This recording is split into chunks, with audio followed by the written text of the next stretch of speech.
Welcome back to day number 4 of this training week. So today we are tackling some deadlifts. Since it is an off-season lift, I am using the good old pound plates along with some straps because screw comp grip and screw kilo plates. Sometimes it's fun to just hear cast iron clanging against cast iron and to not have to think about my grip at all. So we did something a little bit different today. This is the second week of my 3-week wave progression. This is the first kind of mini block of 3 in total. So last week, as you saw, if you saw that video, was speed singles. I was sitting at 475 for those, which is about, I think, 77-ish% of my max. Today, we are taking 505 for a ride, and we're gunning for a total quantity of reps. So what I mean by that is my goal is 12 reps at 505, not all in a row. So the idea is don't really have any set amount of sets or reps during each set. I just kind of have a timer going, and I tried to get to that 12 total reps mark as fast as I could. Originally, this was going to be 20 reps total. But then I did the first set, and I realized there was absolutely no way in hell I was going to be able to do that without feeling like I was about to snap my back in half. So I kind of nixed that idea and dropped it down to 12. That's something that I honestly do a fair bit in my training. I do all of my own programming.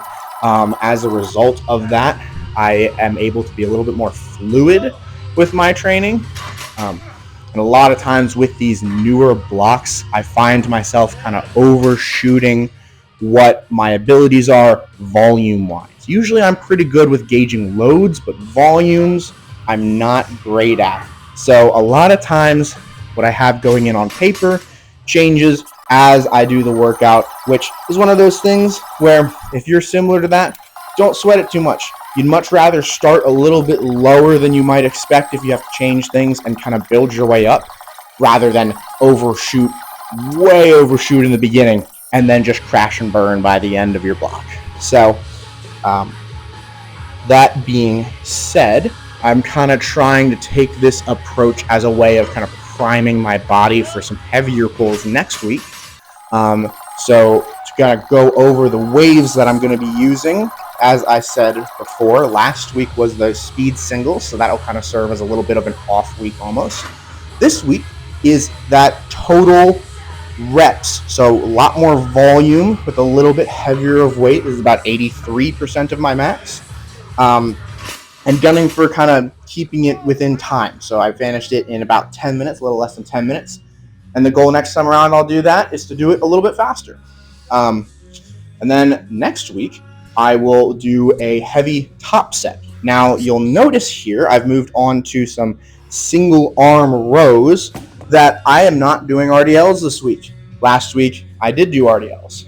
The reasoning behind that is because I had a lot more total volume and total tonnage from deadlifts today. So the low back had a lot more stress put on it than last week.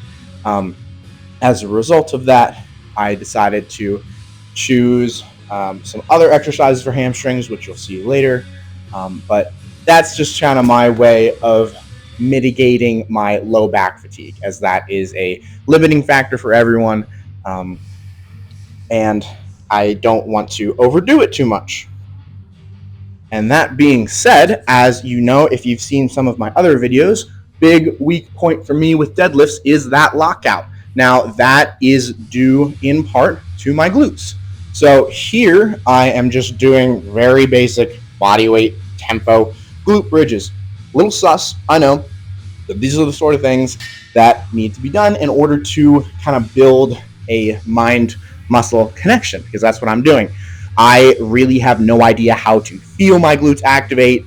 I've just never really tried before. So this is my way of kind of thinking of the bridge as my lockout and kind of easing it back down, just kind of building that neurological pathway in order for me to utilize my glutes more effectively and not just totally load all the weight on my hamstrings and my back when I'm trying to lock out a whole bunch of weight. So supersetted with that was some banded hamstring curls. This is something I saw in a video of Trey Mitchell doing them in one of his workouts, and I thought that those looked like they'd be fun. So I started doing them, and they burn a lot, which I like. Then moving on, the last movement of the day is some pull-ups. This past summer, I went on a little bit of a side quest with pull-ups. I wanted to just get good at them because I am a relatively heavy individual. So I managed to work my way up to 25 in a row. Now, granted, they are, as I call them, fat man pull-ups. So you'll see that they're not super crazy strict or anything like that, but they still do what I want them to do, and that is build a large upper back. So I just did the max amount of reps I could do in 10 minutes with my body weight plus 25 pounds on the belt there. Managed a grand total of 40 reps.